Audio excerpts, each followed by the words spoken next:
Hay una trampa para ratones en funcionamiento desde el primer fotograma de esta película, y la mayoría de las personas que vieron Lucy no se dieron cuenta de que era el ratón.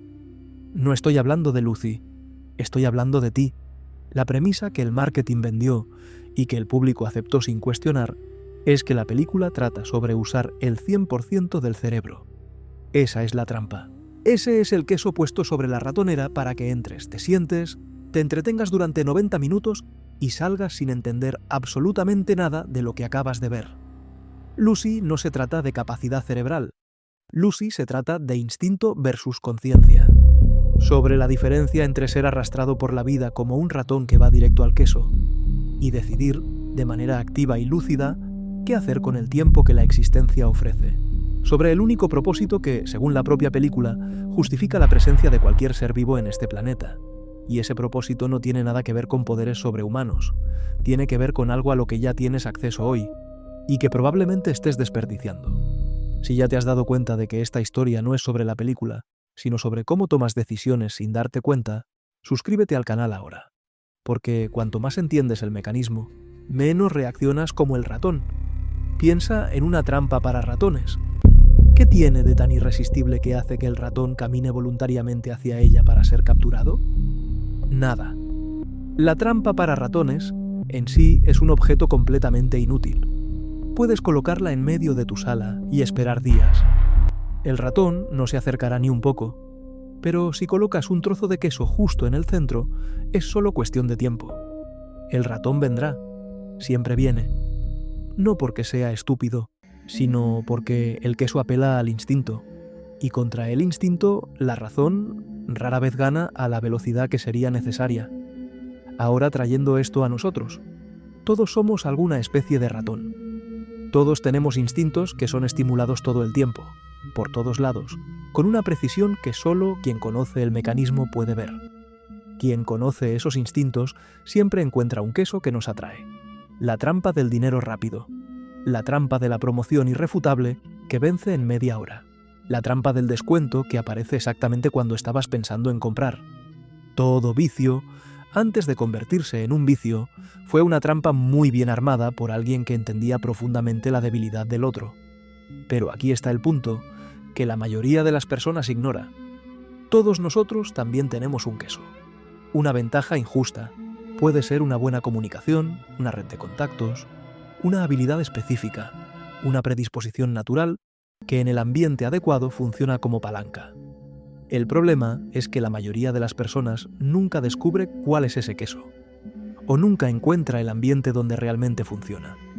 Entonces pasa la vida siendo atrapada por las trampas de los demás, sin nunca usar la propia. En el caso de Lucy, la película no deja esto implícito. Lo pone en la superficie desde los primeros minutos. Su ventaja injusta es su apariencia. El propio novio lo dice de forma explícita, como si fuera un cumplido, sin darse cuenta de que está describiendo el mecanismo que se usará en su contra. Lo último que ese tipo espera es ver a una mujer bonita entrar para entregar ese maletín. Pero noten lo que hace el director en este preciso momento. Mientras Lucy camina hacia el hotel, la película alterna la escena con flashbacks de un ratón acercándose a una trampa para ratones. Luego, ya dentro del hotel rodeada de hombres armados, los cortes muestran a un guepardo observando a un antílope. Ella no es la cazadora. Ella es la presa. Y el mismo queso que abría puertas, la apariencia, terminó siendo el cebo que la trajo hasta ese lugar. La captura no termina en la trampa. El novio la coloca en la trampa. La pandilla toma el control. Lucy es llevada a un ambiente completamente hostil, donde su única ventaja no vale absolutamente nada. Y hay un detalle que casi nadie nota. Incluso antes de la droga, antes de cualquier transformación, Lucy ya está usando una chaqueta con estampado de chita. La película ya estaba diciendo, en ese fotograma específico, lo que ella va a convertirse, de presa a depredadora. El símbolo estaba allí, en la ropa, desde el principio. Cuando la CPH4 se filtra en el organismo de Lucy, lo primero que cambia no es la fuerza física, no es la velocidad, no es ninguna habilidad medible. Lo que cambia primero es la mentalidad. Hay una escena que dura pocos fotogramas y que concentra todo este giro. Lucy está atrapada. Sobre la mesa frente a ella, dos objetos, una llave y un arma. Ambos igualmente funcionales, ambos disponibles. ¿Cuál elige primero? El arma. Y ese detalle lo cambia todo, porque la elección no se trata de cuál objeto es más útil. Se trata de qué mentalidad está operando detrás de la decisión. La lógica de quien aún piensa como presa sería tomar la llave primero, abrir la puerta, escapar, sobrevivir, resolver el problema inmediato, pero la llave no resuelve nada de forma definitiva. Abre el cautiverio físico mientras los cazadores continúan existiendo, libres y listos para armar otra trampa. En cambio, el arma lleva un razonamiento completamente diferente. No estoy huyendo de la amenaza. Estoy cerrando la amenaza de forma permanente. Son dos mentalidades puestas en una elección de fracción de segundo. Una basada en el miedo, salir de la situación lo antes posible. La otra basada en el cambio, eliminar la situación de forma definitiva. Una es la mentalidad de la presa, la otra es la mentalidad del depredador. Lo que sucede en la secuencia confirma esta transición con una precisión casi clínica. Lucy utiliza su única ventaja, lo que sus captores ya saben que tiene, para ganarse la confianza de uno de ellos. Se acerca y usa eso en su contra. No pelea, manipula, porque el control más eficiente nunca es físico. No se controla el vehículo, se controla el engranaje que mueve el motor, y quien conoce el engranaje del instinto del otro tiene poder sobre él, independientemente de la fuerza bruta. Eso es exactamente lo que el profesor Norman describe como la próxima etapa de evolución, la expansión de la conciencia, llevando al control sobre otras personas. Pero él lo dice desde un punto de vista académico distante dentro de un anfiteatro. Lucy ya está aplicando esto en tiempo real, dentro de un cautiverio, con la sustancia aún en absorción en el organismo. Si te está gustando este análisis, dale like y potencia este video dando hype.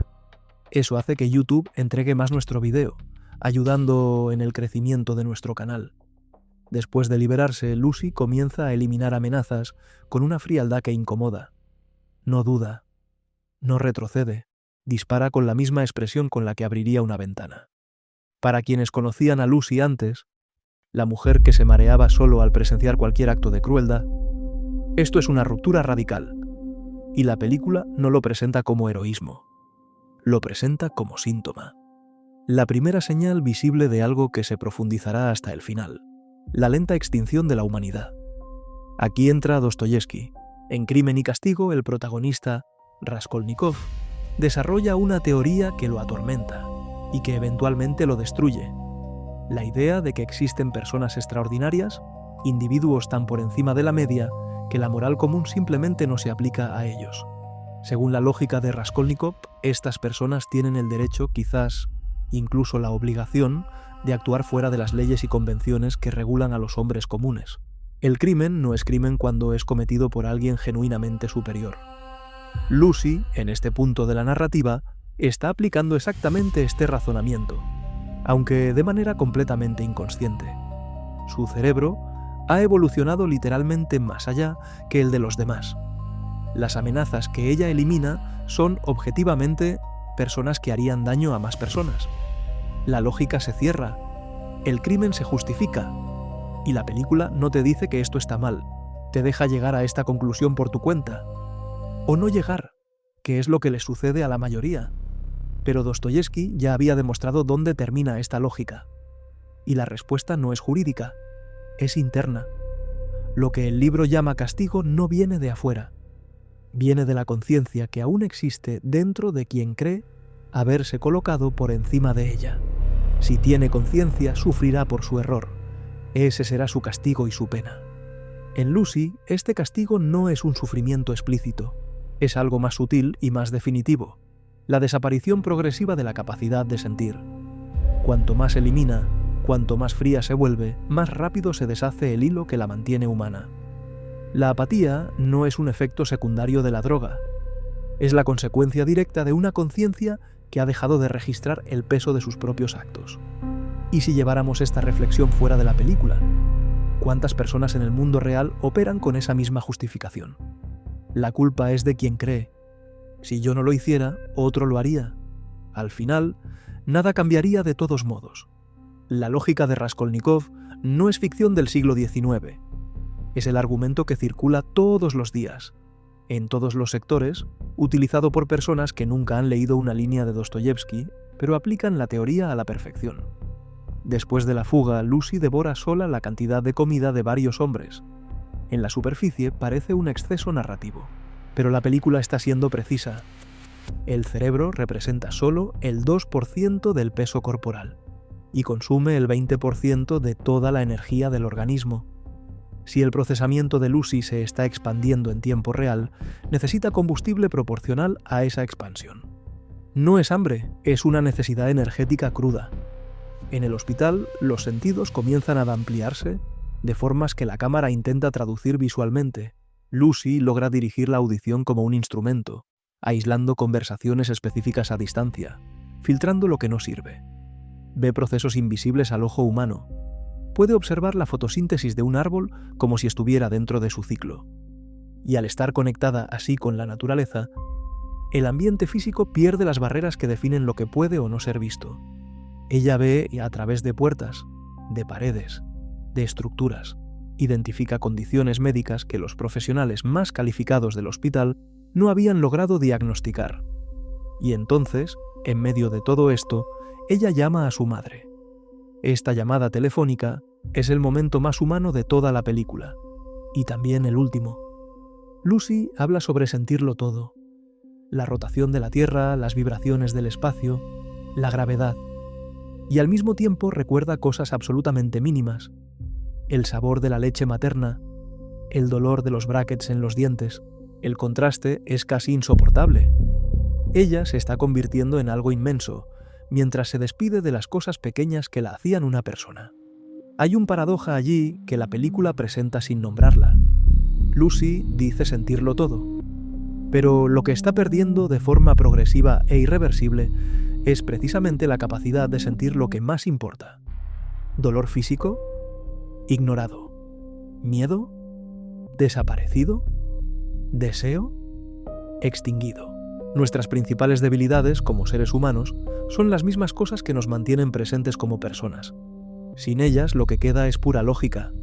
Y la pura lógica, sin el peso de la experiencia humana, no es evolución. Es otra cosa.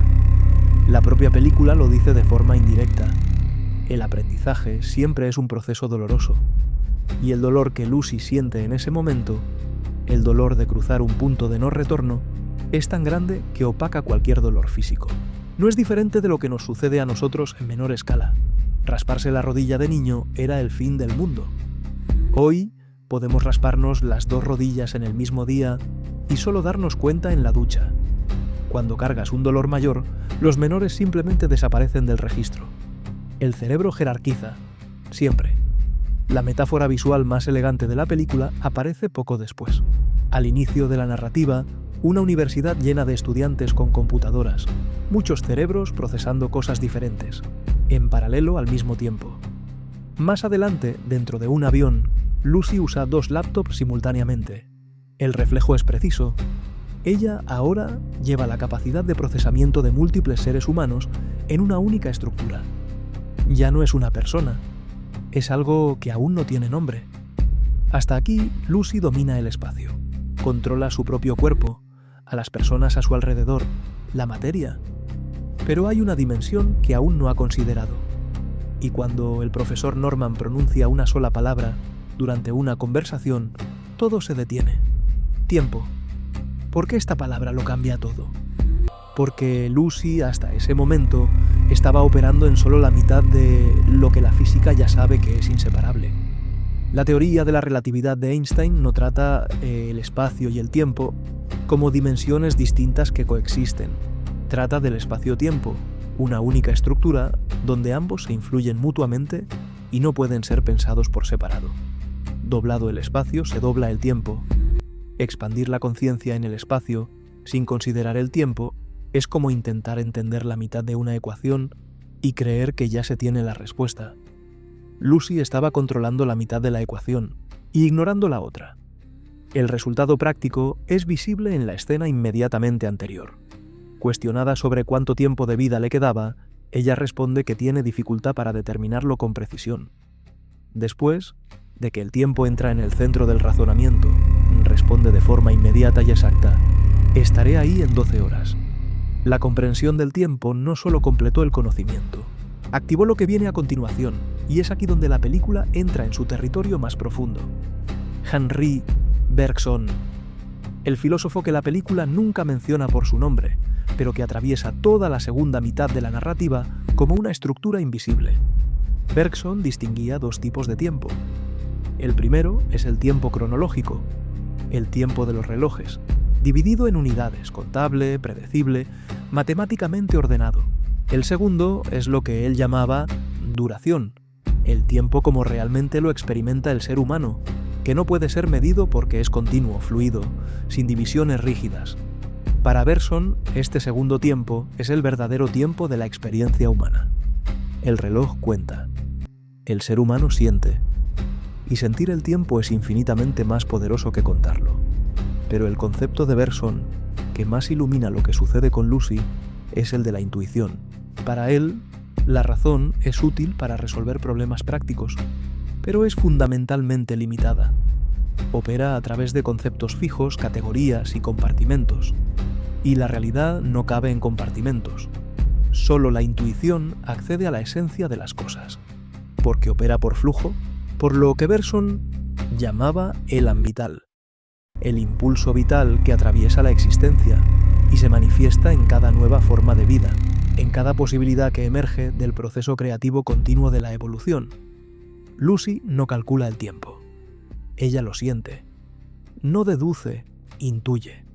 Y cuanto más se expande la intuición, más el tiempo deja de ser una medida externa y se convierte en una experiencia directa y total. Por eso puede prever. Por eso sabe exactamente lo que va a suceder antes de que suceda. No es lectura mental en el sentido fantástico del término. Es intuición desarrollada a un nivel que la razón común, operando por conceptos fijos, jamás alcanzaría.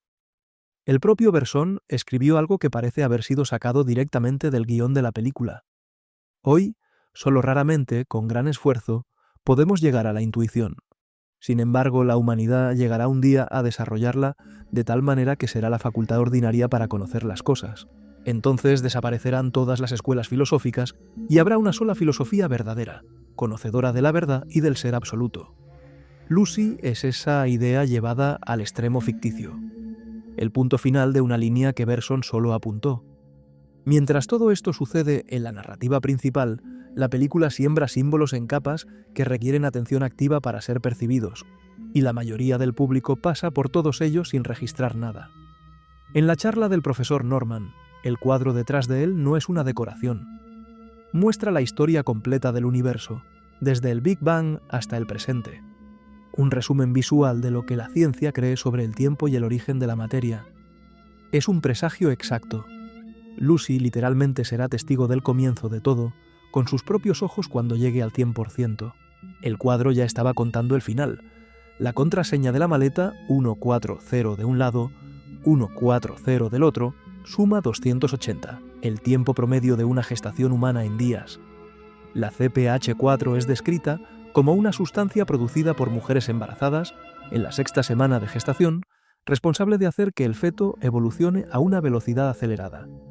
La película conecta el origen de la droga con el origen de la vida humana desde la primera escena. Casi nadie se detiene a sumar los números. Durante la persecución de coches en París, una de las secuencias mejor dirigidas de la película, hay un periódico que aparece por fracciones de segundo con un anuncio de círculo de fuego. No es un accidente, son capas que existen para quienes prestan atención. Y durante el viaje en el tiempo, Lucy pasa por una calle de Nueva York y la cámara enfoca un antiguo cartel publicitario de Coca-Cola, de cuando el refresco se vendía como un tónico cerebral, prometiendo claridad mental, energía y buen humor. El detalle que pocos saben. En esa época, la fórmula de Coca-Cola aún contenía extracto de hoja de coca. La droga que promete la expansión de la conciencia no es una novedad del siglo XXI. La humanidad siempre ha buscado atajos hacia el mismo destino. El nombre cambia. la trampa permanece. En el clímax, mientras Lucy alcanza el 100%, la estatua de Robert de Sorbonne, fundador de la universidad donde todo sucede, es destruida. Lucy ocupa su lugar. El simbolismo es directo. El conocimiento humano acumulado hasta aquí está siendo superado. Lo antiguo cede espacio a lo que viene después. Y la película refuerza esto colocando a Lucy en la misma posición física de la estatua, como si ella fuera la nueva fundación. Y entonces, ella encuentra a la primera Lucy, la ancestral, la mujer a la que los científicos llamaron Lucy por la canción Lucy in the Sky with Diamonds, Lucy en el cielo lleno de estrellas. Las dos se miran y se tocan. El director recrea la creación de Adán de Miguel Ángel, la misma pintura que apareció discretamente al principio de la película, casi imperceptible. Ese toque es el momento en que nuestra especie comienza a evolucionar. Y la película hace eco de 2001, una odisea del espacio, donde un primate toca el monolito y eso da inicio al siguiente salto evolutivo de la humanidad. La memoria USB que Lucy deja tiene las mismas proporciones que el monolito de Kubrick y brilla como un universo lleno de estrellas, exactamente como Norman había descrito el cuerpo humano, con más conexiones que estrellas en la galaxia. Al final de la película, la memoria USB también está llena de estrellas. El ciclo se cierra con precisión quirúrgica y casi nadie se da cuenta. Hay una pregunta que la película plantea sin responder directamente y que la mayoría de las personas responde incorrectamente. ¿Por qué Lucy, siendo capaz de manipular personas, prever movimientos, acceder a cualquier sistema y controlar la materia a su alrededor, aún mantiene a un policía a su lado y busca la ayuda de un profesor? La respuesta obvia sería logística. Necesita hasta esto a alguien que conozca la ciudad, que tenga acceso a recursos físicos, a un interlocutor con credibilidad institucional. Pero esa respuesta es incorrecta. Podía hacer cualquiera de esas cosas sola, con una fracción del esfuerzo. No había necesidad práctica de ninguno de los dos.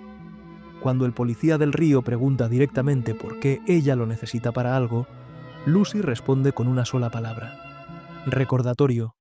Un recordatorio de humanidad. Y aquí la película convoca a Dostoyevsky por segunda vez. Pero ahora no es Raskolnikov, es Sonia. En Crimen y Castigo, Sonia es el único personaje capaz de devolverle a Raskolnikov su esencia. No por una inteligencia superior, no por argumentación filosófica, sino por amor. Dostoyevsky demuestra a lo largo del libro que desconectarse completamente del amor no es evolución, es catástrofe. Porque es el amor el que revela lo mejor de cada ser humano. Y su ausencia no libera, corrompe. Lucy sabe que su transformación es irreversible. Sabe que está cruzando un punto más allá del cual no hay retorno a la forma humana. Pero también comprende, y aquí es donde la película llama verdadera inteligencia, que romper ese hilo completamente antes de tiempo no sería trascendencia. Sería extinción prematura. El policía no es protección. Es una cuerda delgada entre ella y lo que aún es, una ancla que existe para que el proceso llegue hasta el final con algo humano todavía presente. El profesor Norman existe por una razón diferente, pero igualmente precisa. Lucy no elige a Norman solo porque sea inteligente. Hay personas más inteligentes que él. Ella lo elige porque es lo suficientemente interesado como para escuchar. Y el conocimiento solo tiene destino cuando encuentra a alguien con un interés genuino en recibirlo. Para un observador desinteresado, cualquier revelación es ruido de fondo. Para Norman, lo que Lucy tiene que decir es el mayor evento de la historia científica humana. Y Lucy necesita a alguien así, porque lo que va a transferir necesita un recipiente preparado para cargarlo. El único propósito de la vida ha sido transmitir lo que se ha aprendido. Norman dice esto al principio de la película. La frase parece una observación científica genérica. Solo tiene sentido completo al final, cuando Lucy no está reuniendo el conocimiento para sí misma, sino que se está convirtiendo en el canal de transmisión más completo que la humanidad haya producido. Y hay una reflexión que la película deja implícita, pero que es una de las más aplicables fuera de ella. Reservar el conocimiento exclusivamente para uno mismo es una ilusión de ventaja. La ventaja que crees tener cuando el entendimiento está encerrado solo contigo es falsa, porque el conocimiento aislado no crece, no se pone a prueba, No encuentra las lagunas que solo el contacto con otra perspectiva puede revelar. Quien guarda todo el queso, al final, no hace nada con él.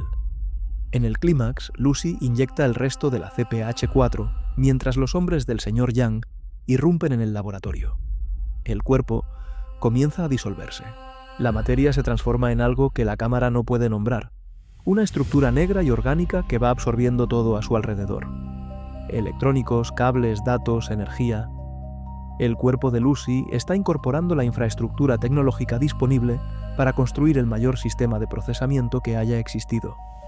Y entonces, ella viaja por los corredores del tiempo, por la formación del universo, por las extinciones masivas, por el surgimiento de las primeras formas de vida, por la carrera evolutiva que tomó miles de millones de años y culminó en el ser humano. Ella no observa desde fuera, ella atraviesa. Y en un determinado punto de este viaje encuentra a la primera Lucy, la ancestro, la mujer que inició el ciclo. Las dos se miran y se tocan. El dedo extendido recrea a Miguel Ángel. El encuentro resuena a Kubrick. Y el pendrive que Lucy deja, con las proporciones del monolito, brillando como estrellas, sintetiza todo lo que la película ha estado diciendo. El legado humano no es biológico, es informacional. No es el cuerpo lo que permanece, es lo que el cuerpo ha descubierto. El mensaje al policía llega en una única frase: estoy en todas partes. Lucy se volvió omnipresente, pero no en el sentido de una divinidad abstracta. Se convirtió en una idea, y las ideas son el único tipo de cosa que no disminuye cuando se comparte. Por el contrario, se multiplica. Las ideas son, como dirá la película de otra manera, a prueba de balas. No mueren con quien las tuvo. Sobreviven en quien las recibe, crecen con quien las cuestiona y llegan a lugares que el cuerpo original nunca alcanzaría.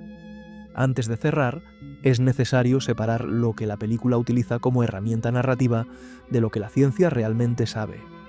Porque el punto de partida de Lucy es un mito, y entender por qué es un mito hace que el mensaje real de la película sea aún más interesante.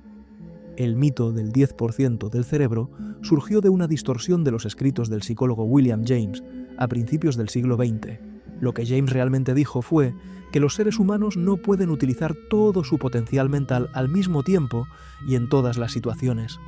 Una observación válida sobre capacidad y contexto, que fue progresivamente distorsionada por los medios hasta convertirse en la idea popular de que el 90% del cerebro permanece inactivo y sin explorar, esperando ser desbloqueado. La ciencia es objetiva. Usamos el 100% del cerebro. No todo al mismo tiempo, porque cada región tiene funciones específicas que se activan según la demanda.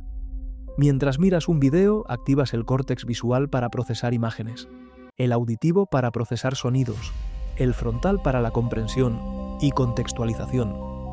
Usar todas las regiones simultáneamente no sería evolución.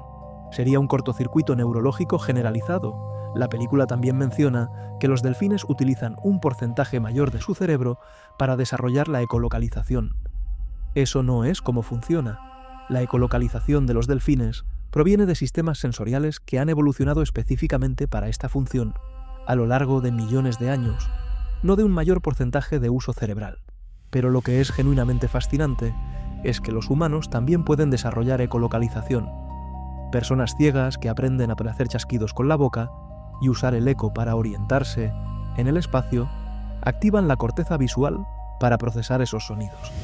El mismo sistema que normalmente procesa imágenes pasa a procesar información de navegación sonora. El cerebro se reorganiza, crea nuevos caminos donde no había ninguno.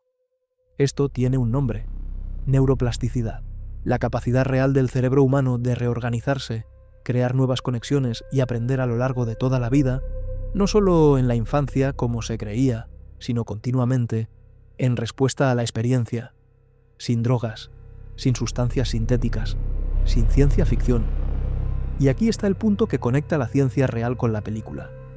El verdadero poder no está en desbloquear un porcentaje oculto, está en usar lo que ya existe de maneras que la mayoría de las personas nunca ha intentado. Está en observar mejor, en cuestionar más. en prestar atención a lo que está sucediendo a nuestro alrededor con una calidad de atención que la rutina automatizada rara vez permite. Lucy no se trata de una droga que expande el cerebro. Se trata de lo que sucede cuando alguien deja de operar en piloto automático del instinto y comienza a actuar con plena conciencia sobre cada elección. La droga es la metáfora.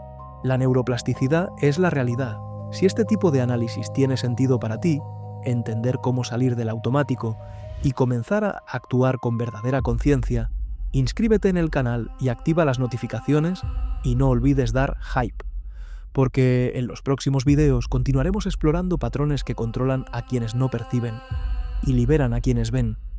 La escena de apertura de la película solo tiene sentido completo después de que entiendes el final, y la mayoría de las personas que vieron Lucy no regresaron a ella después de los créditos.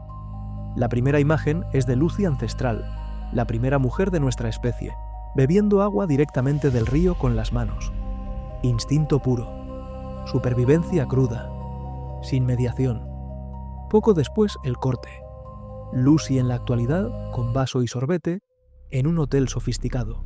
La misma necesidad básica, hidratación, supervivencia, mediada por toda la civilización que la humanidad ha construido entre los dos momentos. Son millones de años de evolución comprimidos en dos fotogramas.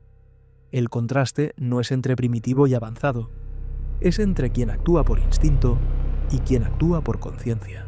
Entre quien es movido por la trampa y quien reconoce el queso antes de dar el paso hacia ella. El profesor Norman dice que los seres humanos están más preocupados por tener que por ser. Y Lucy, durante toda su vida, antes de la transformación, era lo opuesto a eso. Se preocupaba tanto por quién era y quién quería ser que acumulaba poco materialmente. Es por eso que cuando llega la transformación, puede renunciar al cuerpo, a la identidad, a la existencia física, porque nunca se definió a sí misma por lo que tenía. No había nada que perder en esa dimensión. Y lo que ella deja atrás, en el pendrive, en el mensaje, en el conocimiento transferido a Norman, no es posesión. Es ser. El legado no es material. Es lo que ella descubrió, organizó y transmitió para que otros pudieran continuar desde donde ella se detuvo. Nadie muere de verdad si aquello que sabía fue enseñado a otras personas.